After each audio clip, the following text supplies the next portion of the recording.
اعوذ باللہ من الشیطان الرجیم بسم اللہ الرحمن الرحیم رب اشرح لی صدری ویسر لی امری واحلل عقدۃ من لسانی یفقهوا قولی واجعل لی وزیرا من اہلی رب زدنی علما رب زدنی علما رب زدنی علما آمین ثم آمین۔ سورہ بقرہ اور آیت نمبر 78۔ ہم صفات پڑھ رہے تھے یہود کی، یہود میں جو خرابیاں آ گئیں ہم انہیں پڑھ رہے تھے۔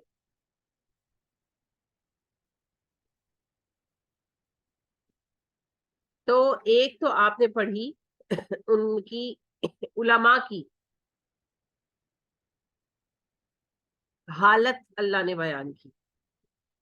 ایک گروہ ان کا ایسا ہے جو کتاب اللہ کو سننے کے بعد بدل ڈالتا ہے۔ کون سا گروہ ایسا کر سکتا ہے بھیا؟ علماء کر سکتے ہیں، بالکل صحیح، علماء کر سکتے ہیں، علماء ایسے کام کر سکتے ہیں اور کرتے ہیں۔ کیا کرتے ہیں جی؟ معنی و مفہوم بدل دیتے۔ اور یہود نے تو عبارتیں بھی بدلی، یہود نے عبارتیں بدلی۔ جیسے آج توریت میں، آج بھی توریت میں بائبل آپ خریدے، توریت اور انجیل کو اکٹھا کر دیا گیا ہے، اسے بائبل کہتے ہیں۔ اس کے دو حصے ہیں، اولڈ ٹیسٹیمنٹ اور نیو ٹیسٹیمنٹ۔ اولڈ ٹیسٹیمنٹ سے مراد ہے توریت، نیو ٹیسٹیمنٹ سے مراد ہے انجیل۔ تو آج بھی آپ دیکھیے کہ توریت میں جو ہے یہ بات بیان کی گئی ہے کہ لوط علیہ السلام جو تھے، جب ان کی قوم تباہ ہو گئی تو ان کی بیٹیوں نے معاذ اللہ انہیں شراب پلا کر ان کے ساتھ زنا کیا اور وہاں سے نئی اپنی قوم کا آغاز کیا۔ انا للہ و انا الیہ راجعون۔ اور یہ بات چونکہ توریت میں ہے تو آپ دیکھیے ان کے ٹیمپلز میں نا، ان کے چرچ میں تصویر پینٹنگز لگی ہوئی ہوتی ہیں۔ آپ حضرت لوط کا صرف نام لکھیں، پینٹنگز آف لوط علیہ السلام، تو آپ کو یہی پینٹنگز ملیں گی۔ اور بڑے مشہور مشہور ان کے آرٹسٹ ہیں، اور وہ مذہبی پینٹنگ ہے نا ان کی، وہ بناتے اور چرچ میں لگی ہوئی ہوتی۔ انا للہ و انا الیہ راجعون۔ تو انہوں نے تو الفاظ بدل دیا، آیتیں بدل۔ قرآن کے ساتھ یہ تو نہیں ہو سکا، لیکن اس کے الفاظ کے ساتھ گھماؤ پھراؤ کا کھیل بہت ہو رہا۔ ایک اس کی مثال میں آپ کو دوں گی، دلچسپ بات ہے۔ ساحل ادیم صاحب، آپ نے شاید نام سنا بھی ہوگا اور دیکھا بھی ہوگا، بچوں میں، یوتھ میں ان کی کافی مقبولیت ہے، کیونکہ وہ بہت نئی نئی باتیں کرتے ہیں، ایسی باتیں کرتے ہیں جو بچوں کو سائنس فکشن سے کم نہیں لگتی۔ تو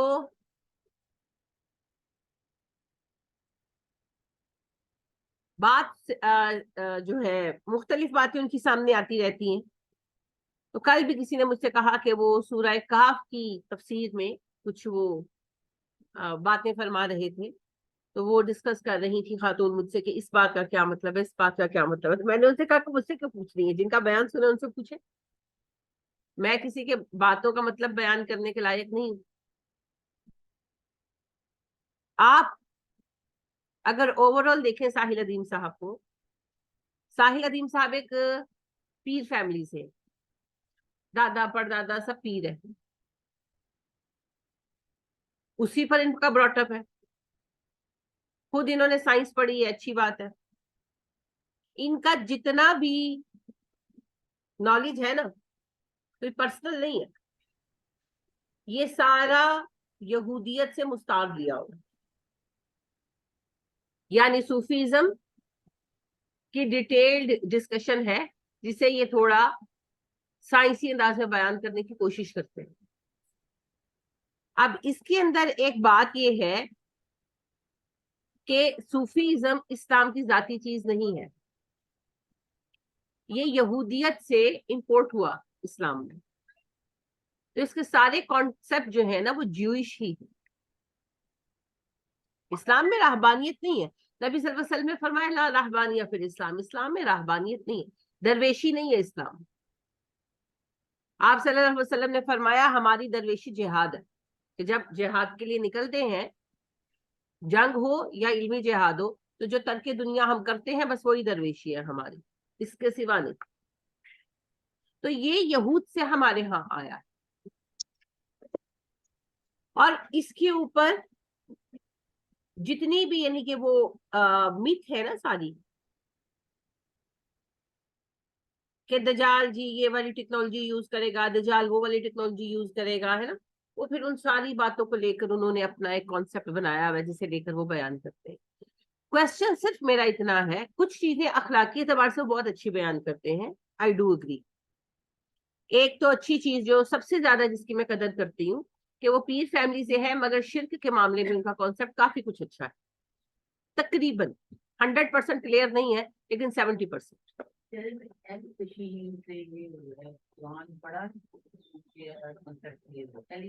کوئی بات نہیں. دیکھیں جی، یہ صرف آپ سمجھتے ہیں کہ اہل تشیع قرآن نہیں پڑھتے. میں نے آپ سے پہلے بھی کہا جو قرآن ہم پڑھتے ہیں اہل تشیع وہی قرآن پڑھتے. دوسری بات میں نے آپ سے پہلے بھی کہی تھی، ایک ہے علماء اور ایک ہے عوام. جس طرح ایک اہل سنت عالم ہے اور ایک عوام ہے. عالموں کا رویہ اور ہے، عوام کا رویہ اور ہے. بالکل اسی طریقے سے اہل تشیع علماء کا رویہ اور ہے اور اہل تشیع عوام کا رویہ اور ہے. تو جیسے ہمارے لوگوں میں بہت ساری بدعقیدگیاں پائی جاتی ہیں، عوام میں، سیریس عالموں میں نہیں پائی جاتی، اسی طرح سے اہل تشیع عوام میں بھی بہت ساری بدعقیدگیاں پائی جاتی ہیں، علماء میں نہیں پائی جاتی. پھر علماء کی بھی دو کیٹیگریز ہیں جی، ایک ہے عالم اور ایک ہے وہ مولوی حضرات جو ذاکر وغیرہ بنے ہوئے، ہے نا. جیسے ہمارے بھی جو ان پڑھ قسم کے یا جنہوں نے پیشہ بنایا ہوا ہے اس طرح کے جو لوگ ہیں، آپ دیکھ لیں کیا کیا قصے سناتے ہیں. خالی غوث اعظم کے قصے سن لیں، آپ کے 14 طبق روشن ہو جائیں گے. بالکل کہانیوں کی آمدنی کھاتے ہیں، ایسی ایسی بات سناتے ہیں کہ آپ حیران ہو جاتے ہیں کہ یہ بات ان کے ذہن میں آئی کہاں سے. اور دوسری طرف علماء ہے، سیریس علماء جو بہت کوشش کر رہے ہیں. یہی حال جو ہے نا ان میں بھی ہے، شیعوں میں. ایک نیچے والے ذاکر ہیں، جیسے ہمارے جو ہیں وہ نعت خاں اور کیا کہتے ہیں آپ ان کو، جو درس دینے والے مولوی ہوتے ہیں جو یہ کہانی آپ کو سناتے ہیں. اسی طرح شیعوں میں ذاکر ہوتے ہیں نیچے جن کا کام ہی کہانیاں سنانا ہے، اور ایک ان کا طبقہ عالموں کا. تو عالم جو ہے وہ اسی طرح سنجیدہ ہے جس طرح اہل سنت عالم سنجیدہ ہے. تو جو قرآن کی طرف بلائے گا ہدایت ہو جائے گی جی. ہاں شرک کے متعلق ان کا کانسیپٹ کافی کلیئر ہے پر 100% کلیئر نہیں. اللہ ان کو برکت دے اور ان کے کاموں کو صحیح راہ پر لگائے. لیکن بات یہ ہے، میں آپ سے کہنا صرف یہ چاہتی تھی کہ یہ جو ڈسکشنز چلتی ہیں، اچھا ان کی ڈسکشنز کا موضوع کیا ہے؟ آسمان سے زمین تک کتنے پورٹل ہیں، کہاں کہاں سے کھلتے ہیں، وغیرہ وغیرہ. سوال یہ ہے، یہ پہلی بات تو یاد رکھیں یہ کوئی نئی انفارمیشن نہیں ہے کہ ہے قرآن میں سارا کچھ موجود ہے. قرآن میں سارا کچھ موجود ہے. آپ کا رب فرماتا ہے وَفُتِحَتِ السَّمَاءُ فَكَانَتْ أَبْوَابًا، اس دن آسمان کے دروازے کھل جائیں گے، دروازے ہی دروازے ہو جائے گا آسمان. تو یہ صرف ورڈز نہیں ہیں، ہماری عوام انگریزی اتنی بولتی نہیں ہے نا. تو پورٹل کیا ہے؟ ایک دروازہ، ایک راستہ. بہت سارے راستے ہیں، بالکل آسمان سے زمین پر فرشتے ہر وقت نہیں اترتے، ہر وقت اوپر سے نیچے، نیچے سے اوپر آ جا رہے ہیں، تو راستے ہیں. لیکن کیا ان راستوں کو کھوجا جا سکتا ہے؟ نہیں. کیا اس بحث سے اصلاح ہوگی؟ بگاڑ پیدا ہو، کنفیوژن پیدا ہوگی، فلسفی جنم لے گی، بلیک ہول ہے، فلاں ہے. یہ ساری بحثیں، پہلی بات تو یہ یاد رکھیں یہ کوئی ذاتی بحثیں نہیں ہے ساحل ادیم صاحب کی. یہ ساری بحثیں یہود بہت کر چکے، عیسائی بھی بہت کر چکے. یہ ان کا لیا ہوا اس کو تھوڑا اسلام کا لبادہ پہنا کر ان کی پڑھی ہوئی کتابوں کو اب امپلیمنٹ کر. دوسری بات یہ ہے نہ انہیں اس میں سے کچھ ملا ہے نہ ہمیں ملنے والا ہے، کیونکہ اگر ہدایت ان باتوں میں ہوتی تو قرآن میں بیان کر دیا جاتا ان باتوں. یہ صرف ایمان بالغیب ہے. آسمان پر بہت سارے دروازے ہیں، بہت سارے، اور جس کے لیے جو دروازہ کھلنا ہوتا ہے وہ کھل جاتا ہے، جب کھلنا ہوتا ہے کھل جاتا ہے. نبی صلی اللہ علیہ وسلم کے لیے کھلا تھا، بیان ہے. آپ بتائیں. ہاں جی, تو کیا ہوا تھا؟ معراج پر تو گئے تھے بالکل, تو کیا ہوا تھا؟ اسی دروازے کا تذکرہ ہے. نہیں, پہلے آسمان دوسرے آسمان, دروازے کا تذکرہ ہے.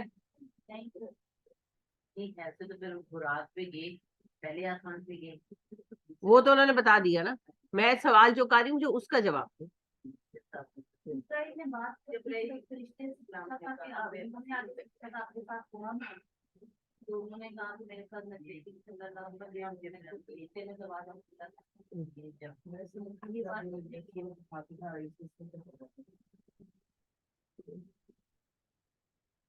جی آپ کہہ رہی تھی جی.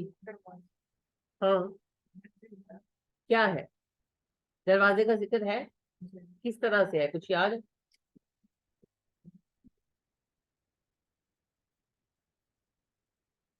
جب جاتے ہیں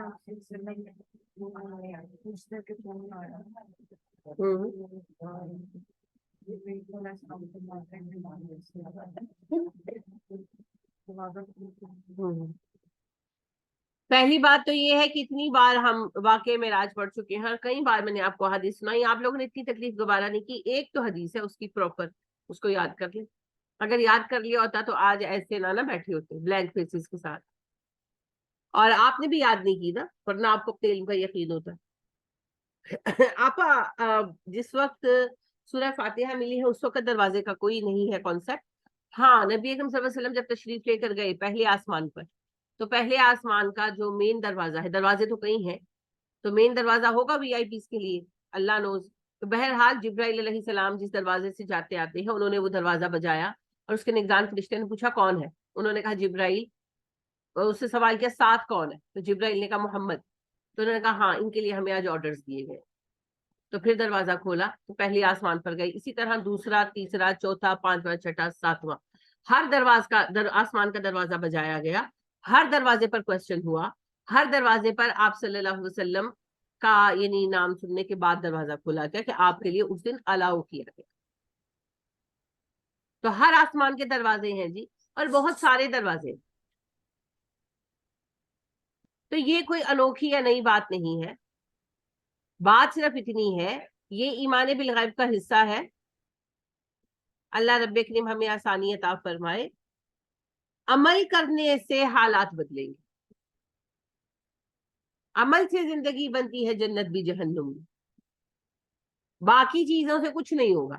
اب میں ریسنٹلی یہ دیکھ رہی تھی کہ ایک کسی نے نا ویڈیوز کی ایک وہ بنائی ہے چین, حیرت کے دروازوں کے نام سے. ہاں ہاں, کسی نے, اب وہ یہ بہت آج کل یہ چونکہ ساحل ادیم صاحب اس کو بہت بیان کرتے ہیں, تو بات پورٹلز کی بڑی مشہور ہوئی ہے. حالانکہ کوئی نئی بات نہیں. اس کو توریت نے بھی بیان کیا, اس کو انجیل نے بھی بیان کیا, اور قرآن نے تو 1475 سال پہلے کیا ہی کیا. لیکن آج بچوں کو ذرا سنسنی آ گئی, وہ اس وجہ سے کہ انداز بیان نیا ہے.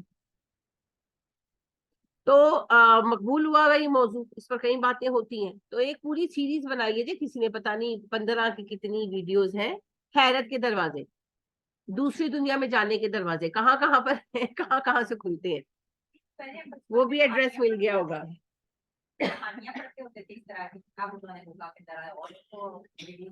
ویڈیوز تو تھوڑی انہوں نے کہانیوں کی شکل میں ہی بنائی ہوگی, میں نے دیکھی نہیں کیونکہ ویسٹ آف ٹائم ہوتا ہے. اچھا, میں یہ بات کہہ کیوں رہی ہوں کہ ان کے ساحل الدین صاحب کس بات پر میں بات کیوں کر رہی ہوں؟ میں اس لیے بات کر رہی ہوں کہ دیکھیں بات ہوتی پتہ کیا ہے, نئی نئی چیز پیش کرنے کے جوش میں ہم ان چیزوں کو لے کر آتے ہیں جن کا بینیفٹ نہیں. اصلاح اگر ان باتوں سے ہوتی نا تو نبی کریم صلی اللہ علیہ وسلم یہ باتیں سمجھا کر جاتے. لیکن احادیث تو خاموش ہے. جو تذکرہ بیچ میں آیا سو آیا, ڈیٹیلنگ کہیں نہیں ہوئی, نہ قرآن میں نہ حدیث میں. اصلاح ہونی ہے اخلاق اور کردار سے, ہے نا. اخلاق اور کردار پر وہ کیا کہتے ہیں ساحل الدین صاحب, آپ نماز نہیں پڑھتے کوئی بات نہیں, آپ پردہ نہیں کرتی کوئی بات نہیں, آپ نے داڑھی نہیں رکھی کوئی بات نہیں, تو پھر کرنا کی ہے. میں داڑھی کو تو خیر چھوڑ دیں, داڑھی تو بہت بعد میں آتی ہے, سب سے پہلے تو نماز آتی ہے نا. نماز سے بے نیاز ہو کر آپ کسی کی اصلاح نہیں کر سکتے, خواہ وہ قوم ہو خواہ وہ فرد, نہیں کر سکتے. اور آپ نماز کے بغیر اصلاح کرنے کی کوشش کریں گے، وہ نہیں ہو پائے گی، نہیں ہو پائے. آپ کچھ سیاسی سماجی چیزوں کو وقتی طور پر سدھار سکتے ہیں، جیسے امریکہ یورپ میں سدھارا گیا ہے، کچھ لاز بنائے گئے ہیں نا وہاں پر کہ لوگوں کے حقوق اسٹیبلش ہے وغیرہ وغیرہ. لیکن اندر سے معاشرہ کھوکھلا ہے، آپ کو بھی پتا ہے، مجھے بھی پتا ہے، ان کو خود بھی پتا ہے، کیونکہ وہ دین کے بغیر انہوں نے اسٹیبلش کرنے کی کوشش کی ہے نا. اور خوشحالی بھی ظاہری ہے، خوشحالی بھی ظاہری ہے، کیونکہ سود کا نظام ہے نا، اصل پیسہ کہیں بھی نہیں. تو اللہ رب کریم جو ہے نا ہمیں آسانی عطا فرمائے. میں آپ کو صرف ایک مثال دینا چاہ رہی ہوں کہ یہ ایک طریقہ ہے قرآن کے حقیقی اصل رخ سے ہٹ کر مختلف رخ پیش کرنے کا. ضروری نہیں ہوتا کہ کوئی سازشی ہی ہو. ساحل ادیم بڑے سنسیئر ہیں جہاں تک مجھے لگتا ہے، دلوں کے حال تو اللہ جانتے ہیں، لیکن جو ٹریک ان کا ہے وہ ٹریک ہی غلط ہے میرے حساب سے. تو قرآن کے معنوں میں نئی نئی باتیں آئے دن آپ کے سامنے آتی رہی. نئی باتیں اگر ایسی ہوں آپ نے سنی نہیں، ٹھیک ہے، تو اس کو فوراً رد بھی نہ کریں، پہلے تحقیق کریں کہ کیا قرآن و حدیث سے اس بات کا تعلق ہے. اگر اس بات کا تعلق قرآن و حدیث سے ہے تو اس کو قبول فرمائیں، اور اگر وہ بات قرآن و حدیث سے متعلق نہیں ہے، غیر ضروری بحثیں ہیں، تو پھر ان سے اجتناب کریں. وجہ کیونکہ جن چیزوں کو نبی اکرم صلی اللہ علیہ وسلم نے ٹچ نہیں کیا جانتے ہوئے، اور اللہ پاک نے بھی انہیں ہدایت کے علم میں شامل نہیں فرمایا، حالانکہ اللہ کو سب علم ہے، ان چیزوں میں شامل ہونے سے دو نقصانات ہوں گے بنیادی طور پر. ویسے تو کئی طرح کے ہیں، دو نقصانات ہوں گے بنیادی طور پر. ایک ٹائم ضائع ہوگا، اور دوسرا کنفیوژن جو اس وقت کا سب سے بڑا فتنہ ہے مسلمانوں کے لیے، وہ اور بڑھے گی، وہ اور بڑھے گی. اور تیسری ایک اہم بات یہ کہ آپ اپنے مقصد سے ہٹ جائیں گے، فوکسڈ نہیں رہ پائے. آپ ان بحثوں میں پڑ جائیں گے. ان بحثوں کو پتہ ہے کیا کہتے ہیں؟ ان بحثوں کو کہتے ہیں کلامی بحث. کلامی بحثیں اس سے کیا مراد ہے؟ علم کلام کیا ہے؟ فلسفہ. فلسفہ فلسفہ فلسفے کو علم کلام کہتے ہیں. علم کلام، فلسفہ، فلسفی، منطق، ایک اور دو تین، تیسرا کہاں ہے؟ ڈھونڈ لو. ایک اور دو تین ہوتے ہیں، وہ والے فلسفے. فلسفی، نبی اکرم صلی اللہ علیہ وسلم کا سایہ تھا کہ نہیں تھا؟ سوئی کی نوک پر کتنے فرشتے بیٹھ سکتے ہیں؟ نبی اکرم صلی اللہ علیہ وسلم کی پوٹی سے اسمیل آتی تھی کہ نہیں آتی تھی؟ جنت کہاں ہے، ابھی بھی ہے کہ نہیں ہے؟ جہنم کہاں ہے، ابھی بھی ہے کہ نہیں ہے؟ آسمان سے زمین تک کتنے راستے ہیں، کہاں کہاں پر ہے؟ آدم کس راستے سے آئے تھے؟ نبی صلی اللہ علیہ وسلم کس راستے سے گئے تھے آسمان پر؟ عیسیٰ کس راستے سے لے جائے گئے تھے؟ اسے لب بھی لاؤ گے تو کی کرنا ہے؟ اس سے آپ کو پتا ہے نبی صلی اللہ علیہ وسلم کس راستے سے ہجرت کر کے مدینہ آئے تھے؟ مکہ سے مدینہ جس راستے سے ہجرت کر کے آئے تھے، راستہ پتا ہے؟ پتا ہے، سارا راستہ پتا ہے. ابو بکر نے بتایا، سب پتا ہے. کیا فائدہ ہوگا؟ آپ سارے منزلیں یاد کر لیں، آپ جائیں اس راستے پہ سفر بھی کر دیں، کنی حج دا ثواب، کنی عمرے دا ثواب، دین میں کتنی ترقی ہو جائے گی. فلسطین آزاد ہوگا، کشمیر آزاد ہوگا. کی کرنا ہے تسی جا کے؟ ٹھیک ہے کوئی ہسٹری کا اسٹوڈنٹ ہے، یاد کر لے. ان باتوں سے کچھ حاصل نہیں ہونا، حاصل ہوگا قرآن کو اپنانے سے. نبی کریم صلی اللہ علیہ وسلم نے 1.5 لاکھ قریباً اسٹوڈنٹ تیار کیے تھے قریباً. آپ صلی اللہ علیہ وسلم کے وقت میں، آپ صلی اللہ علیہ وسلم کی وفات تک عرب سارا مسلمان ہو گیا تھا. 10-15 لاکھ لوگ تھے جو مسلمان ہو گئے تھے. لیکن آپ کے جو قریبی لوگ تھے، جو پریکٹیکل صحابہ تھے، تقریباً 1.5 لاکھ، اور ان میں سے 5,000 ہیں جن کو ہم ناموں سے جانتے ہیں. ان لوگوں نے پوری دنیا کو الٹ پلٹ کر ڈالا، ایسا نظام قائم کیا جسے 1000 سال تک دنیا ہلا نہیں سکی. تو یہ تبدیلی آسمانی راستوں کو ڈھونڈنے سے نہیں آئی تھی، یہ اپنی ذات کے عرفان سے آئی، اپنا مقام پہچاننے سے آئی. اور وہ مقام کیا ہے؟ ہم اللہ کے بندے ہیں اور نائب. ہم اللہ ہی کے بندے ہیں اور کسی کے بندے نہیں. اور اللہ نے دنیا میں ہمیں نائب بنایا ہے, دنیا میں اتھارٹی ہمیں اللہ کا دین قائم کرنا ہے, ہماری یہی پہلی اور آخری ذمہ داری. یہ ہے وہ عظیم مقصد جس کو پہچان کر صحابہ کرام رضی اللہ تعالیٰ عنہم علیہم اجمعین میں وہ قوت آ گئی تھی کہ انہوں نے پوری دنیا کو بدل ڈالا, اور کسی سے رک نہیں رہا تھا مسلمانوں کا سفر.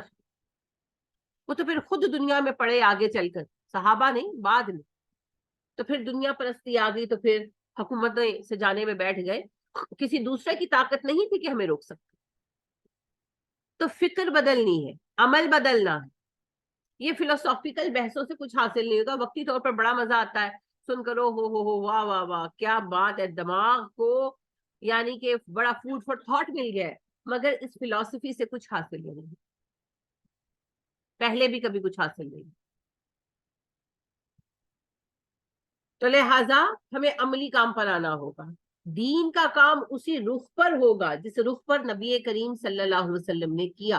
اور بدقسمتی کی بات یہی ہے کہ ہمارے یہاں جو زیادہ معروف لوگ ہیں, جن لوگوں کی فالوئنگ بہت زیادہ ہے, وہ جس چیز کی طرف بلا رہے ہیں نارملی میں اکثریت کی بات کر رہی ہوں, سب کی نہیں کر رہی, وہ نبی کریم صلی اللہ علیہ وسلم کا راستہ نہیں. ایک طرف الیاس ستار قادری صاحب ہیں, بہت فین فالوئنگ ہے ان کی, بہت فین فالوئنگ. جس چیز کی طرف وہ بلاتے ہیں نا وہ شرک ہے, قطعی شرک, قطعی شرک. جس قدر بد اعتقادی, شرک اور گمراہی اس وقت انہوں نے پھیلا رکھی ہے, کسی نے نہیں پھیلائی. بہت تکلیف دہ بات. اور میں بڑی دعا کرتی ہوں اللہ ان کو ہدایت دے دے, ان کی ہدایت کے ساتھ کروڑوں کو ہدایت ملے. طاہر القادری صاحب اچھے خاصے عالم ہیں, لیکن اب تو وہ صوفی ہو گئے.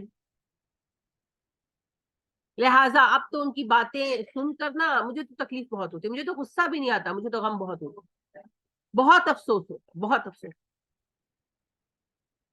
غامدی صاحب ہیں, اچھے عالم ہیں, مگر ایک خاص حد کے بعد وہ حدیث کو نظر انداز کرنا شروع کر دے, اپنی مرضی کی باتیں لانا شروع کر دے.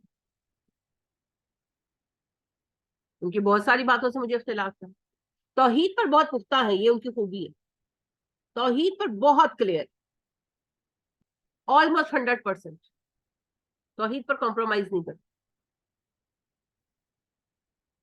لیکن بہت ساری جگہوں پر وہ احادیث کو بائی پاس کر جاتے, اور یہ لا علمی کی وجہ سے نہیں. ساحل ادیم صاحب کو دیکھ لیں, وہ تو ساری جو آپ کو بچوں کو جو وہ ٹیچ کر رہے ہیں, دراصل یہ ساری وہ فلسافیکل بحثیں ہیں جو آپ کو صوفی کتابوں میں مل جائیں گی. بس وہ عربی فارسی میں ڈسکشنز ہیں, انہوں نے ان کو انگلش میں ٹرانسلیٹ کر دی, جس کی وجہ سے بچے جو ہے نا وہ بڑے خوش ہو جاتے ہیں. خاص طور پر اس میں وہ فزکس کے لا لے آتے ہیں 2-4, تو بچے کہتے ہیں ہاں یہ تو بالکل نئی بات ہے. کوئی نئی بات نہیں ہے جی, آپ یہ کو نہیں, یا تو طالبین پڑھیں, آپ یہ کشف المعجوب پڑھیں, ایسی کہانیاں لبڑیاں تھا. یہی کچھ ہے, صوفیزم کا نیا رنگ ہے, کیونکہ وہ صوفی فیملی سے ہیں, پیر فیملی سے ہیں, نسل در نسل. تو ان کو پتا ہے کہ اب وہ والی پیری مریدی نہیں چل رہی, آؤٹ ڈیٹڈ ہو گئی. تو یہ اس کا نیا ورژن ہے اور کچھ نہیں. بہت کم لوگ ہیں جو سچی بات کہتے ہیں, اور جو سچی بات کہتے ہیں ان کو بہت کم لوگ سنتے ہیں.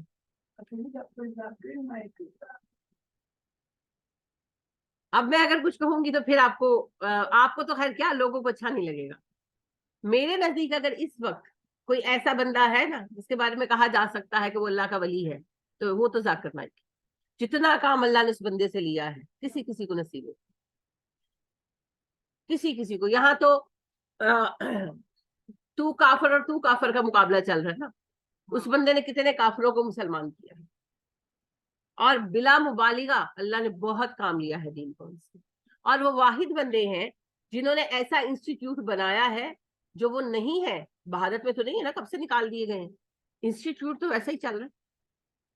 انہوں نے اپنے گرد انسٹیٹیوٹ نہیں بنایا. بہت پرانی ان کی ڈبیٹ تھی, بہت پرانی, ینگ تھے اس ٹائم. تو کسی نے IRF کے بارے میں, ان کے اسکول کے بارے میں پوچھا تھا, تو انہوں نے کہا تھا کہ ہم ایسا ادارہ بنا رہے ہیں جہاں پر پڑھنے والے بچے ذاکر نائک جیسے نہیں ہیں, ذاکر نائک سے بھی اچھے طالب علم بن سکتے تھے, اور اس بندے نے کر کے دکھایا. کام میں چھوٹی موٹی غلطیاں سب کی ہوتی ہیں, وہ تو ہوتا ہے, کام فلالس کس کا ہے؟ صرف اللہ کا. تو چھوٹی موٹی غلطیاں تو ہوتی ہیں, انسان ہے نا, وہ اس کی کوئی ویلیو نہیں ہے. لیکن کام جس لیول پر توحید کا خالص کام, اسلام کا خالص کام جس لیول پر اس بندے نے کیا, وہ کسی کسی کو نصیب ہوتا ہے, کسی کسی کو نصیب ہوتا ہے. صرف